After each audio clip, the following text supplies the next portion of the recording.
루마니아에는 특이한 미신이 하나 있다. 돈을 주거나 받을 때 오른손이 가렵다면 그 거래는 특별한 문제가 생기지 않지만 왼손이 가렵다면 심각한 트러블이 발생할 수도 있다는 것이다.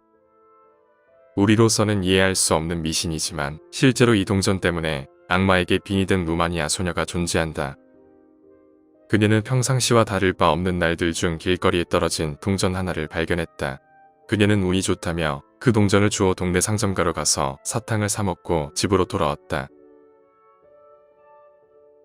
그녀는 그녀의 할머니에게 신이 나서 이 작은 행운을 자랑했지만 그녀의 할머니는 심각한 표정을 지었다. 그건 악마의 동전이다. 이제 악마가 네 안에 있게 될 것이다. 그 순간부터 그녀의 인생은 완전히 뒤바뀌어 버렸다. 엘레노르 주구는 1913년 5월 24일 탈파 마을의 농부 가정에서 태어났다. 마을 사람들은 그녀를 불길하게 생각했기에 그녀와 관련된 일에 침묵했지만 엘레노르 주군의 생존한 조카에게서는 많은 이야기를 들을 수 있었다. 모든 것은 엘레노르가 7살 때부터 시작되었어요. 동전을 주운 사건과 함께 그녀의 주변에는 조자연적인 현상이 많이 일어났거든요. 한 번은 마을 사람들에게 이런 이야기를 들었어요. 그녀가 지나가면 강의 돌들이 그녀와 함께 나란히 늘어서 있다는 겁니다. 그러다가 한 번은 강의 돌들이 날아가 다른 집 안으로 뚫고 들어가는 것을 목격했다는 사람들도 있었어요. 그뿐만이 아니었다. 어릴 때 한 번은 그녀의 사촌이 엘레노르를 괴롭히자 그녀는 사촌에게 넌 이제 곧 맨발로 길을 잃게 될 거라는 저주의 말을 내뱉었다. 실제로 그 사촌은 그녀의 말대로 길을 잃은 채 맨발이 아닌 알몸으로 돌아다니고 있었다고 한다. 이런 기이한 현상이 계속 벌어지자 마을 사람들 모두가 그녀가 악마에게 홀렸다고 했으며 그녀를 두려워하기 시작했다.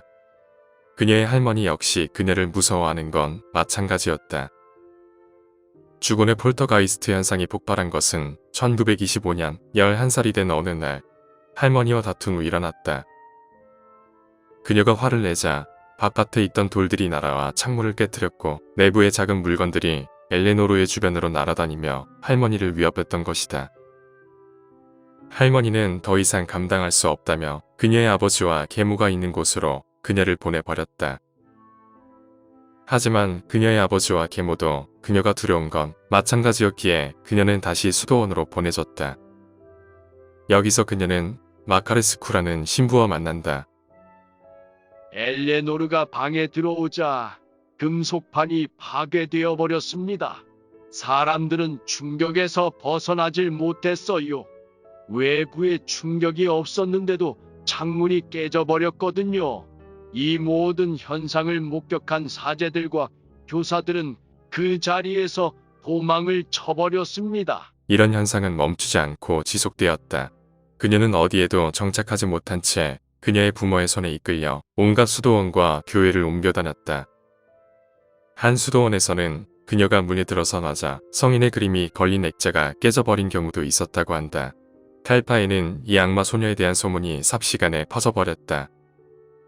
이 소식을 들은 전 세계의 과학자, 초자연적 애호가들이 각지에서 모여들었지만 그녀는 탈파를 떠나고 싶어 하지 않았다. 그녀의 조카는 이렇게 말했다. 그녀가 가고 싶지 않으면 갈 수 없었어요. 그녀를 억지로 데려가려고 할 때마다 차는 고장났고 운전수가 아프거나 말들이 죽어버렸기 때문입니다. 결국 아무도 그녀를 데려가고 싶어 하지 않아 했죠. 악마의 소녀라고 불리는 것에 지친 엘레노르는 조용히 보내길 원했다. 그녀는 체르니우치의 요양소에서 그 누구와의 접촉도 없이 고독한 시간을 보냈다. 이때 독일의 심리학자였던 프리츠 그루네발트는 논문을 위해 그녀를 추적했지만 이를 위한 준비 과정 중 심장마비로 사망하고 만다. 이 특별한 소녀에 대한 이야기를 들은 오스트리아의 점성술사였던 조이와 실코 세레스키 백작 부인은 엘레노르를 찾고 싶어 했다. 그녀는 1925년 9월 독일의 심리연구자인 슈린 크너칭의 지원을 받아 그루네발트가 추적하던 경로를 쫓아 결국 엘레노르와 접촉할 수 있었다. 엘레노르는 1926년 1월 29일 이와 실코 백작 부인과 비엔나로 거처를 옮긴다. 백작 부인은 자신의 아파트에 그녀의 보금자리를 만들고 연구자들과 면밀한 관찰을 하기 시작했다. 물론 비엔나로 와서도 주군의 폴터가이스트 현상은 멈추지 않았다. 백작 부인의 기록에 의하면 하녀의 은스푼이 누군가의 터치도 없이 갑자기 떨어진 적이 있었다고 한다.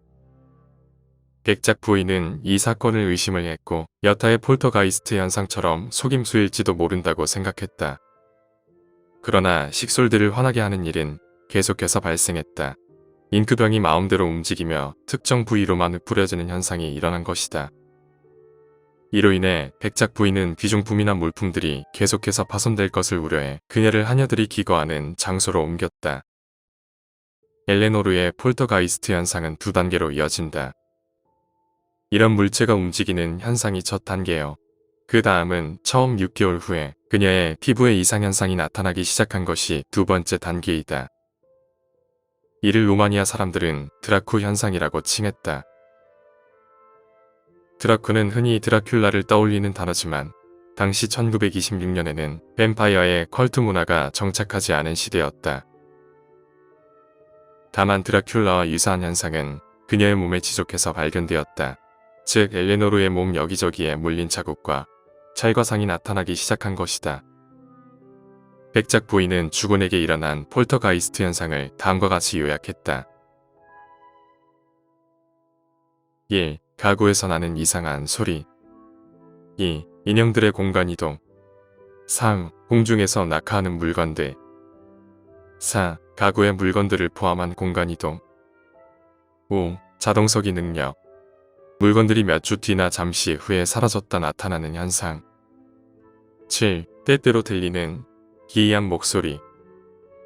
8. 안전핀이나 바늘이 엘레노르의 몸에서 발견되는 현상. 엘레노르의 주변에 있는 물건들은 물질의 성질을 거부하는 듯 보였다. 잠긴 문이나 공간 사이를 이동하는 물체들은 그녀의 앞에서 물리적 법칙을 무시했기 때문이다. 하지만 가장 심각한 것은 바로 피부에 일어나는 생치기 현상이었다. 그녀의 피부에는 긁힌 자국과 물린 자국, 침 자국들이 가득했다.